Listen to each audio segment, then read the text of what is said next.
Hi everyone, Radhe Radhe. I'm doing something new now. I'm going to be putting it in a new playlist also. The playlist is called, let's see what the playlist is called. I created it a few days ago. I was planning to do this a few days ago. Bhakti Boond. So this is not Bhagavad Gita one verse a day, so it's not going to go in the Bhagavad Gita playlist, and it's not personal growth. It is very specifically, what not, very generally everything that falls in the under bhakti that is not the Bhagavad Gita one verse a day. So yeah, Bhakti Boond is the playlist this is going to be in. So I'm going to start to do these things. So what I'm doing, okay, why I feel compelled to do this is because I'm doing this exercise that is just out of this world, absolutely, thoroughly, incredibly amazing. It is very slow, but it is so beautiful, and I want to share that with you. And I want to learn online. Like yeah, I don't know if this is going to be as useful for you as for me. It might be. I think it can be if you choose to listen to, like, really pay attention, because I'm what I'm doing is I'm learning. I'm reading this book, The Living Name by Sachinandan Maharaj.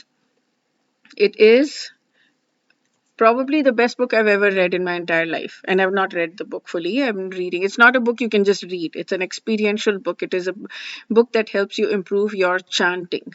Living name means the name, the holy names, Hare, Krishna, and Rama that are there in the Mahamantra, or Radha, or any other names, Govinda, or,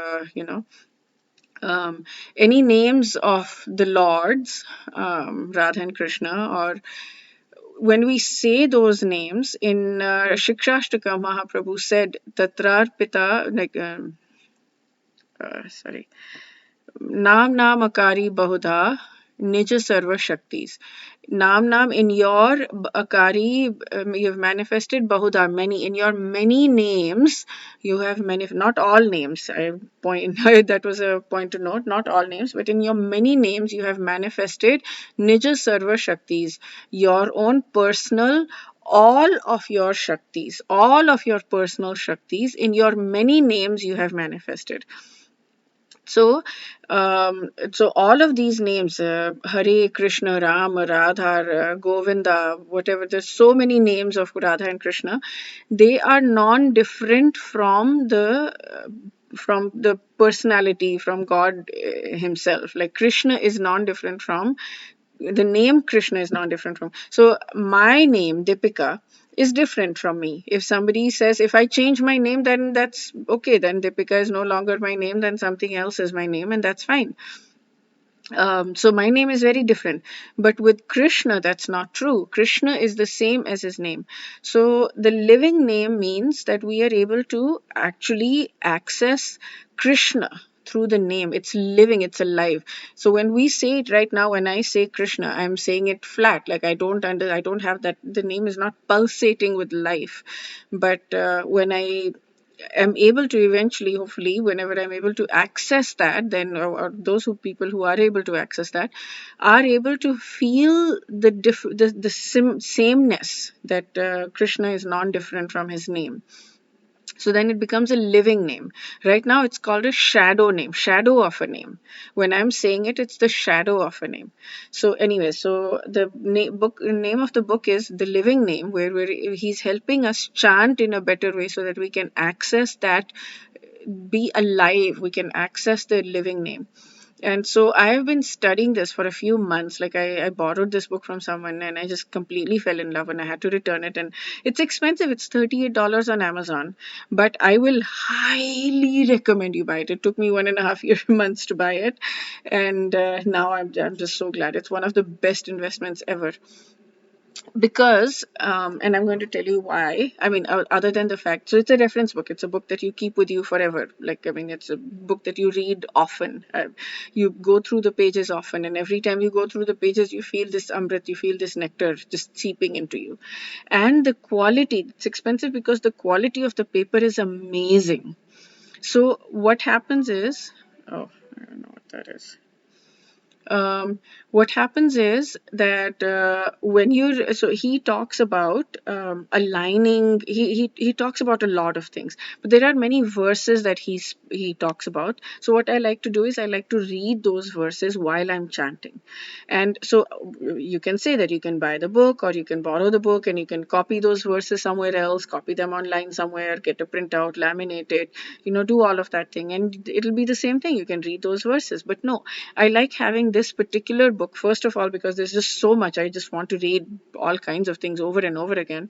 But even the verses, because the paper quality is so good, because the font is so good, I want to read it there. I don't want to read my own printout because I'm not going to be able to get that font and paper quality and all of that. It will not look as pretty. It will not feel as good when I'm reading it on my own. So I want the book because the paper quality is so good. I mean, this might sound silly or whatever, but it's important. It makes it easier. It makes me want to read it because the quality of the paper is so good. So yeah, it's totally worth it. So okay, so what I want to do is I want to study it like I used to study subjects in school, and I've started doing that, and I'm doing that while chanting right now. I know many people have. I don't want to have any discussions, arguments around whether that's a good thing to do or not good thing to do. I should read separately. I should chant separately. All of that. I'm reading this while chanting. I'm studying this while chanting because it's helping me keep my mind away from external things. Because otherwise, my chanting is so mechanical. I want to lie down. I don't want to sit. I don't want to. My mind is wandering all over the place. But when I'm studying this, then my mind is focused on Krishna, and I am able to bring things. I'm able to deepen my chanting while I'm studying this. Eventually, I want to be able to but this is going to take a long time because I studied, I think, 3 or 4 pages today. I did 6 rounds of chanting while studying 3 or 4 pages, and that's it. And I just kept remembering it over and over again in my mind. I was just memorizing it. And so what I want to do is I want to shoot the video where I'm talking about what I've memorized in the first 3 or 4 pages of the introduction, and I want to explain it in a deeper way, in the way, because I've read through it so many times. I've understood it slightly deeper. So I want to be able to express that. So maybe hopefully you will be able to access the depth of it without having to read it so many times.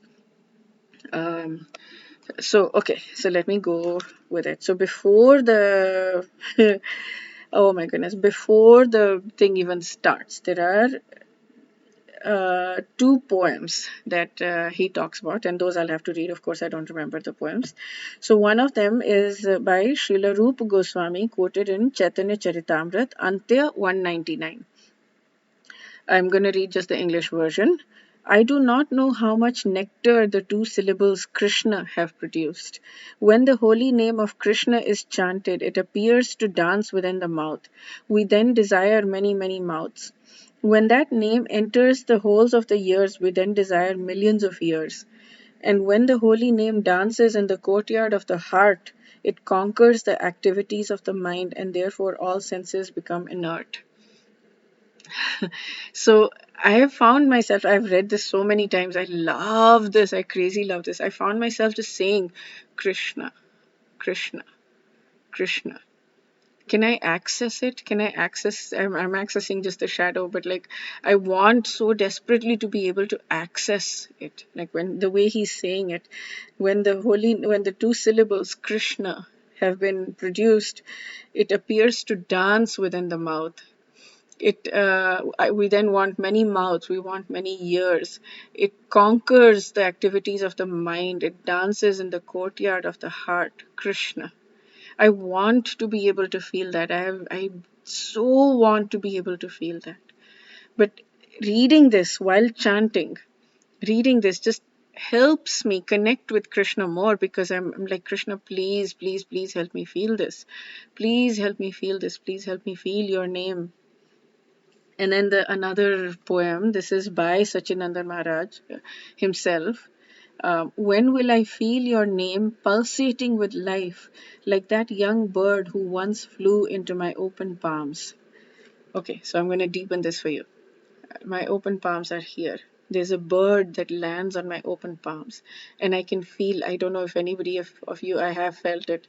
I have felt that the bird pulsating with life in my open palms.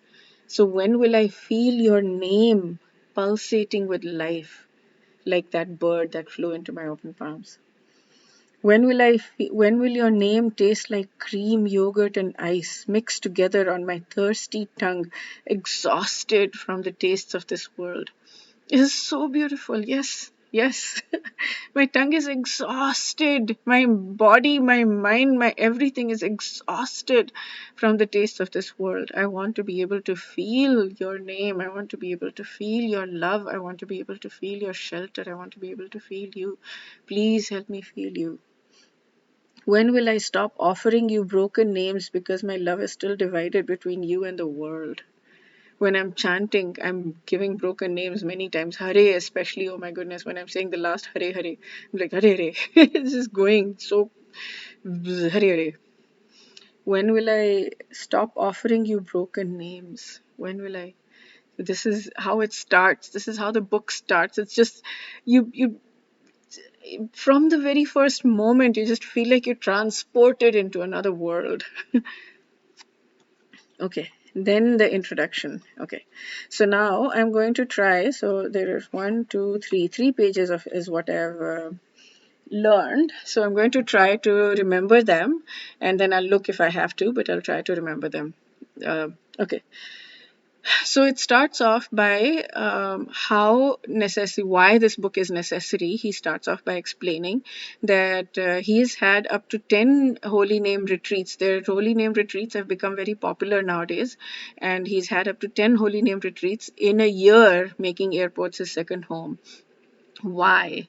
Because everybody wants to be able to chant and feel the effects of chanting, real chanting, not just namabhas chanting or whatever. I don't know all this. There's so many namaprad, namabhas, this, that. Like I don't know the difference between all of that. But many people want to be able to chant in a real way. So the need for holy name retreats and things like that has increased. So why has that increased, and why? Um, so he's saying that many people many times start chanting because they hear, oh, chanting is going to be very good for you, and it's very beneficial, and it's this and that, and they'll do chanting, and they'll do decades of chanting sometimes, but they'll not feel the taste for it. They'll just do mechanical chanting. Even after decades, their mind will wander, their heart will not be in it as much. So yeah, so they're so they lose faith after many times, after decades. I've heard, like, not from this book right now, but I've heard that people will start getting TVs into their home again, and people will start to look, and he says this, people will start to look for pleasures in the material world, because at least then there is something, and they will hide it from other people, because you're not supposed to do that in the Krishna consciousness world. I mean, you're not supposed to seek material pleasures, but they're so tired of doing this and not getting results, and not getting that, not feeling that inherent joy and ecstasy, that they will start seeking material pleasure. So he says that. Okay, so that's page 1. And then he says in page 2, in the beginning, let's see. Yeah, the light bulb switches on when you start to chant with taste and devotion. This is what we want. This is our goal. Chanting with taste and devotion. He's not explained yet fully what it means, chanting with taste and devotion, but I think this whole book is about chanting with taste and devotion, and how to flip that light switch on. Chanting with taste and devotion. So what we want, our goal, is to not just chant mechanically, it is to chant with taste and devotion. Why? So that we can feel our connection with Krishna. So that we can feel that when we're chanting, we're accessing Krishna. Krishna is with us. Okay. Then he talks about, let's see if I can remember. I want to remember really badly. I don't want to look at the book, so I'm going to, you can forward if you need to.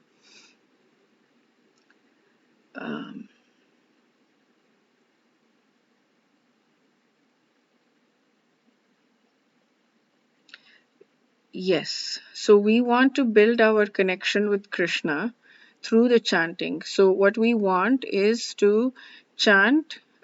So initially, when we are chanting, that's when we will be connecting with Krishna. And during the rest of the day, then slowly, the idea is that we will, during the rest of the day, also build our connection with Krishna.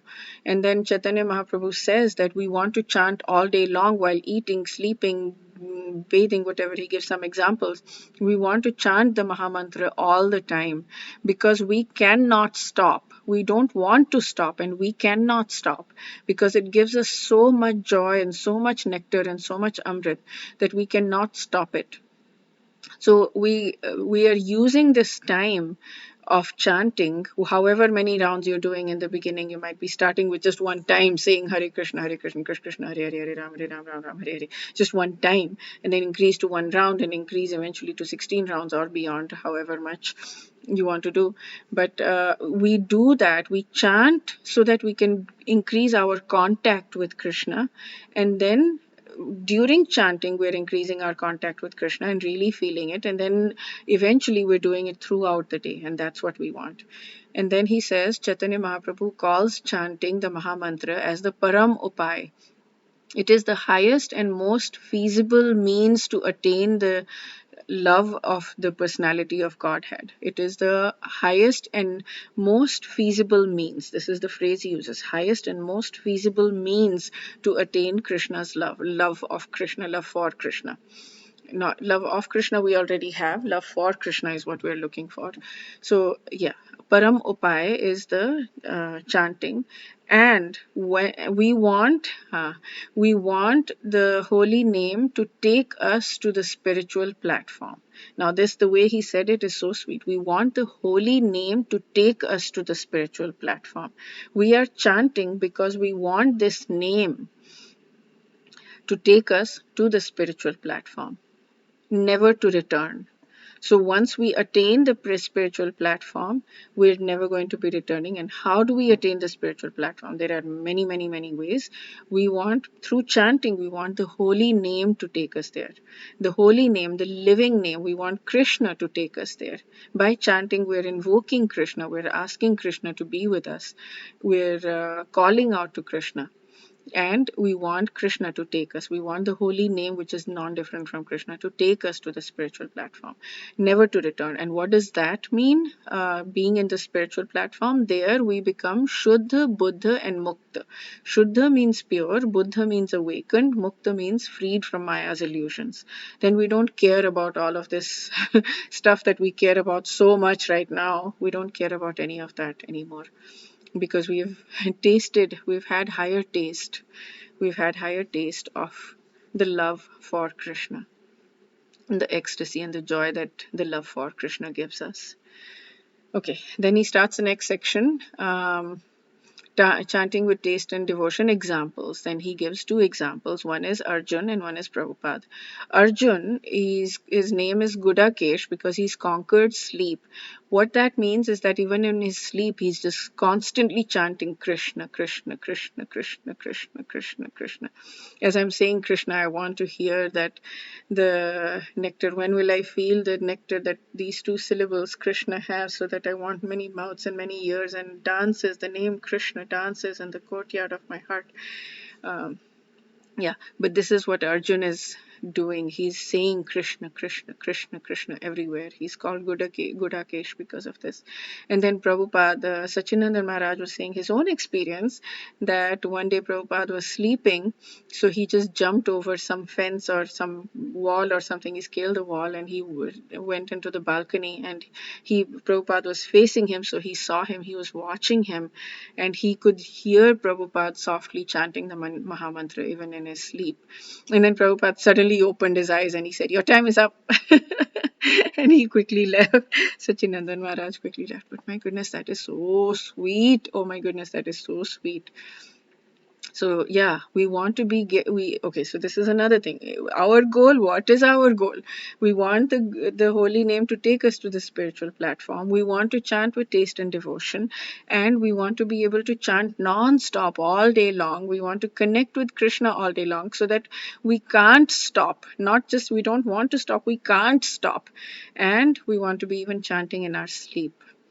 And we want to be able to yeah, feel Krishna's love through his name, through chanting of the Mahamantra. Okay, so now the next part was he's saying that his life changed. Sachinandan Maharaj said that his life changed when he was able to realize that the absolute truth is not an it's a him. It is a living being. Absolute truth is a living being, is a thinking, feeling, willing, living being. And he just wills, and whatever he wants just gets done through his many energies. And he doesn't have to do it himself. He just, through his many energies, whatever he just wills and things get done. So absolute truth is a thinking, feeling, willing. These are the three things that people talk about in this: thinking, feeling, willing. Being. He's very much alive. Krishna is very much a person. He's very much alive.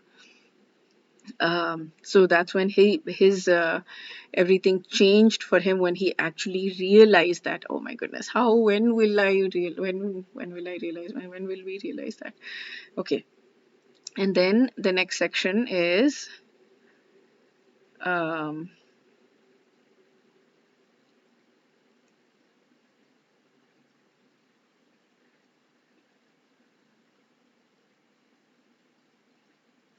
ooh. So the last part of this is only two more sections. The last part is we want to increase our contact with Krishna. Okay, we want to increase.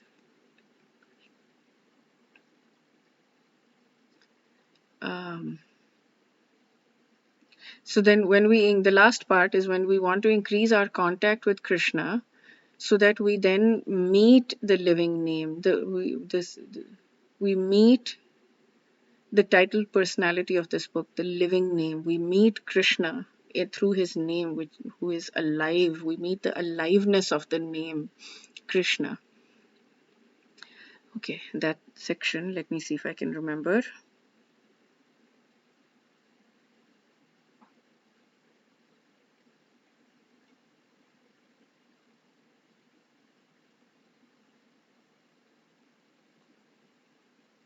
Okay, let me look.